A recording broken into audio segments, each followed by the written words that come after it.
একটি মেয়ে প্রথমবার তার ছেলে বন্ধুর বাড়িতে যায়। কিছুক্ষণ পর সে স্নান করতে বাথরুমে ঢোকে, কিন্তু ভেতরে গিয়ে বুঝতে পারে তার কাছে বদলানোর মতো কোনো কাপড়ই নেই। তাই সে বাইরে থাকা ছেলে বন্ধুকে জিজ্ঞেস করে, বাথরুমে কি কোনো কাপড় আছে? ছেলেটি বলে, ভেতরে খুঁজে দেখো, কিছু একটা পেয়ে যাবে। মেয়েটি চারদিকে তাকিয়ে অবশেষে একটি প্যান্ট খুঁজে পায়। তবে প্যান্টটার ডিজাইন তার কাছে একটু অদ্ভুত লাগে।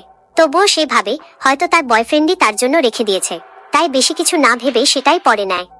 স্নান শেষ করে যখন সে বাইরে আসে, তখন ছেলেটিকে বলে, এই প্যান্টটা এমন অদ্ভুত কেন? এর গন্ধ একটু অস্বাভাবিক, আর একটা জায়গা যেন ফাঁকা ফাঁকা।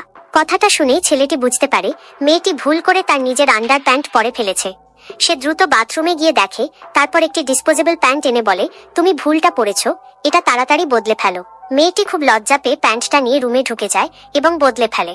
ছেলেটি তখন মনে মনে ভাবে, ধনী পরিবারের এই বান্ধবীটা সত্যিই একটু বোকাশোকা।